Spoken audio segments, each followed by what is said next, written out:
My fiancé left me for a woman from old money. He said I wasn't ambitious enough for his new life. What he didn't know was that her father, a reclusive billionaire, was about to offer me a position not at his company, but at his side. And when the will was read, my ex and his new wife were left with nothing but my signature on their paychecks. The end came not with a scream, but with a spreadsheet. Liam sat me down at our kitchen table, the same one where we'd shared cheap wine and big dreams, and slid a printed page toward me. It wasn't a love letter. It was a list. A cold, bullet-pointed comparison of our life trajectories over the next 5 years. His column showed promotions, networking galas, portfolio growth.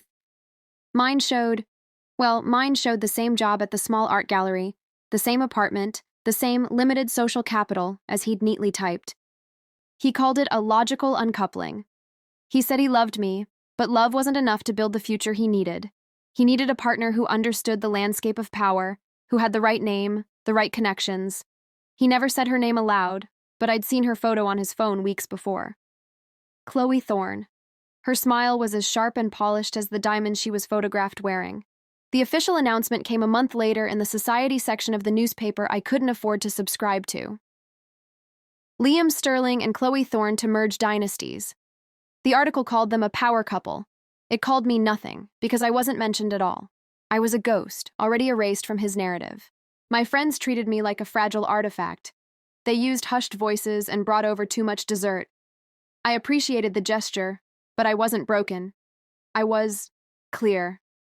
For the first time, I saw the man I'd loved for 3 years with perfect, painful clarity. He hadn't changed. He had simply finally shown me who he'd been all along, a man who measured people by their net worth and their utility. 2 weeks after the announcement, a thick, cream-colored envelope arrived at my gallery. The return address was a law firm I recognized from the society pages. Inside was an invitation to Liam and Chloe's engagement party at the Thorne family estate. Scrawled in elegant script at the bottom was a single line. "We do hope you'll come. It would mean so much to Liam. Chloe." It wasn't an invitation. It was a coronation of my defeat. She wanted me there to witness her victory, to solidify my role as the humble, forgotten prologue to their grand story. I held the expensive paper, feeling the heavy cardstock between my fingers. I looked around my small, sun-drenched gallery, at the beautiful, overlooked art I cared for. And I made a decision. I would go. Not as the heartbroken ex. Not as the pity guest. I would go as the first chapter of a story they hadn't even seen coming. The Thorne estate was all glass and sharp edges, a cold palace on the cliffs. I arrived in my plain black dress, feeling like a shadow in a room of spotlights. Liam saw me from across the room. His smile faltered for just a second before he turned back to his new friends. Chloe found me next, her arm slipping through mine like we were old friends. "Sloane," she said, her voice sweet and hollow, "I'm so glad you came. It's good for Liam to see you're moving on." Before I could reply, her father appeared beside her. Alistair Thorne was older than I expected, with sharp eyes and a quiet calm that silenced the noise around him. Chloe introduced me as Liam's ex, her tone dismissive. But Alistair didn't look at her. He looked at me. "A curator," he said when she mentioned my work.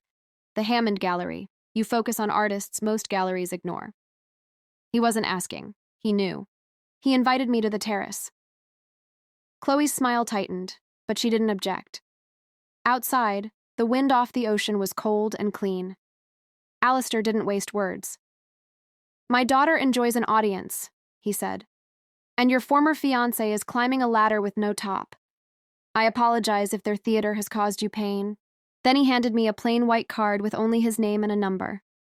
"My foundation supports overlooked art. Have lunch with me next week.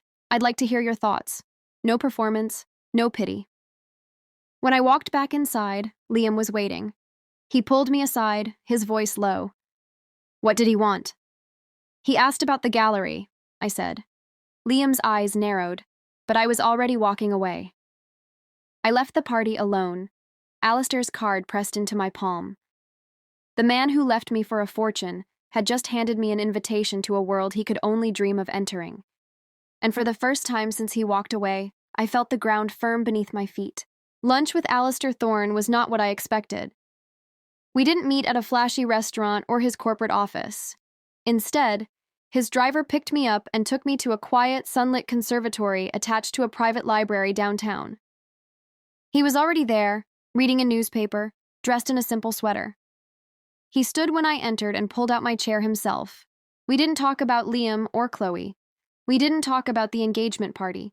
We talked about art, about the artists my gallery represented, their visions, their struggles. He listened intently, asking thoughtful questions that showed he wasn't just being polite, he was genuinely interested. He spoke about his foundation's work restoring forgotten murals in the city, preserving studios for emerging artists, funding programs in schools that had lost their arts budgets. "This world values price tags over purpose," he said over dessert, a simple lemon tart. "You value purpose. That is a rare currency." By the end of the lunch, he had offered me a role as a consultant for his foundation's Arts Preservation Board. It was a paid position, with real influence. It was also, unspoken but clear, a life raft thrown to me in my quiet drowning. I accepted. Working with Alistair was like a masterclass in quiet power. He didn't raise his voice, he didn't flaunt his wealth. He moved through the world with a calm certainty, getting things done because people wanted to align with his vision, not because he forced them. He began inviting me to smaller, more intimate events. A gallery opening here, a private collection viewing there. I met artists, philanthropists, thinkers, people who spoke about ideas, not investments. Liam and Chloe were always on the periphery of this world, glittering and loud, trying to claw their way into the inner circles I was now being welcomed into. I saw them at a fundraiser once. Chloe glared at me from across the room, her confusion plain. Liam wouldn't meet my eyes at all. Months passed. My work with the foundation grew. Alistair and I developed a rhythm, a partnership built on mutual respect. One evening, after a long meeting, he asked me to stay for a drink. We sat in his library, the fire crackling. "Liam was a fool," he said out of nowhere, his voice low. "But his foolishness brought you into my life. For that, I suppose I should thank him." He wasn't flirting. He was stating a fact. And in that moment, I realized the truth I'd been gently ignoring for weeks. What had started as mentorship, then partnership, had quietly, steadily become something much deeper. Something real. When he kissed me for the first time, it wasn't dramatic. It was quiet, like the rest of him. A choice, a beginning. We were married 6 months later in a small ceremony at that same library. Only a handful of people were there. Isadora, his lawyer and old friend, stood with me. Liam and Chloe were not invited. After the ceremony, Alistair handed me a small wrapped box. Inside was a key. "To the estate," he said. "Our home now. Every lock, every door, it's yours." I took the key. It was cold and solid in my hand. I wasn't just his wife. I was his partner, his equal. And for the first time, I felt not like an imposter in a world of wealth, but like I belonged in a world of my own making, one we were building together. The look on Chloe's face when we told her would have to wait. For now, I just held my husband's hand and knew the game was over before the other side even knew they had lost. Our marriage was a quiet rebellion. We didn't appear in society pages. We didn't host lavish parties. We worked, traveled when we wished, and built a life in the spaces between his corporate world and my artistic one. Alistair taught me everything, not just about business, but about stewardship. How to lead without arrogance, how to wield influence with integrity. I was no longer the curator from the small gallery. I was Sloane Thorne, and my voice carried weight in rooms where Liam and Chloe were still fighting for a seat at the table. 2 years passed in a blur of purpose and peace. Then, on a cool autumn morning, Alistair didn't wake up. It was a silent heart attack, the doctor said. No pain, no warning. Just a quiet exit, as was his way. The world didn't stop, but mine did. The grief was a deep, hollow ache. Isadora handled the immediate logistics with a steady hand, her own eyes red-rimmed but sharp. The will was to be read 1 week after the funeral. I didn't attend the reading. I already knew what it said. Alistair had shown me the final draft months earlier, one evening by the fire. He wanted no surprises, he said. This world is built on surprises designed to break people, he told me. I won't have that for you. The day after the reading, Isadora came to the estate. She placed a thick document in front of me. It's done, she said softly. Everything is yours. The foundation, the holdings, the estate, all of it. There are stipends for Chloe, of course, but the control, the vision, the power, it's yours. I already knew, but seeing it on paper made it real. I was now the majority owner of the Thorn Empire. 2 days later, a meeting was called at the headquarters of Thorn Global. It was for senior leadership and key stakeholders. I knew Liam and Chloe would be there. Liam had finally clawed his way into a mid-level management role in one of the subsidiaries, a fact Alistair had mentioned once with detached amusement. I dressed in a tailored black suit, my hair pulled back. I looked like the owner. I felt like the heir. The boardroom was all dark wood and silence. Chloe and Liam sat near the end of the table, heads close together, whispering. They didn't see me enter through the side door with Isadora. The company's interim CEO called the room to order. Before we begin, he said, his voice tense, we have an announcement regarding the future leadership of Thorn Global. He gestured toward me. Every head turned. Chloe's face went blank with shock. Liam's eyes widened, his mouth falling slightly open. The blood drained from his face. I took my place at the head of the table, the seat Alistair had occupied for 30 years. I didn't smile. I didn't glare. I simply looked at them, my gaze steady. Thank you, I said, my voice clear in the stunned silence. As of today, I will be assuming the role of chair and majority stakeholder.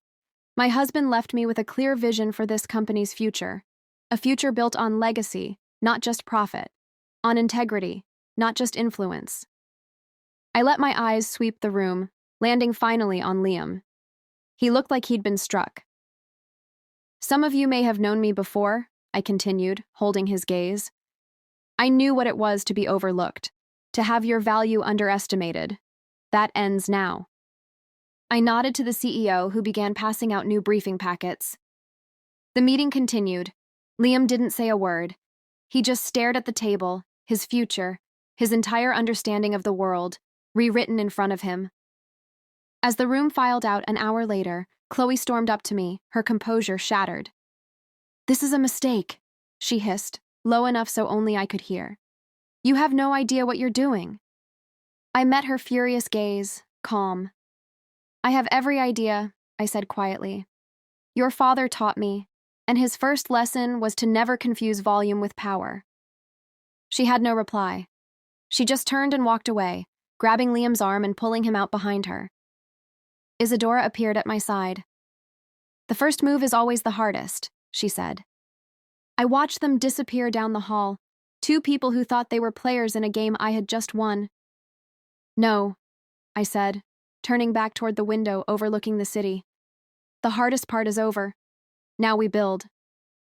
A month after the board meeting, I called Liam into my new office at Thorn Global. Not the subsidiary where he worked, the top floor corner office that had been Alistair's, the one with the view that made the city look small. He entered like a man walking to his own execution. His confidence, the smooth charm he'd worn like armor, was gone. He stood awkwardly in front of the desk I now sat behind. Sit, Liam, I said, not looking up from the report I was reviewing. He sat. The silence was heavy, charged with every unsaid thing between us. You wanted to see me? He finally asked, his voice strained. I did. I closed the folder and looked at him. Your department's quarterly projections are the weakest in the division. Your team's morale is low, turnover is high. He flinched. It's a challenging market segment. I'm implementing new strategies. I'm not interested in excuses, I said, cutting him off calmly. I'm interested in solutions. And I'm not sure you're the solution anymore. The color drained from his face. Are you firing me? Not yet, I said. But your role is being reevaluated. Effective immediately, you'll report directly to Sarah Chen in strategic operations. She'll be your new manager. You'll retain your title, but your autonomy is revoked. All your decisions will require her approval. It was a demotion in everything but name, a public humiliation wrapped in corporate politeness. He was being put on a leash, and everyone would know it. He stared at me, his eyes wide with a mix of disbelief and fury. This is because of us, because of what happened. This is because your performance is inadequate, I replied, my voice even. This is business, Liam. You of all people should understand that.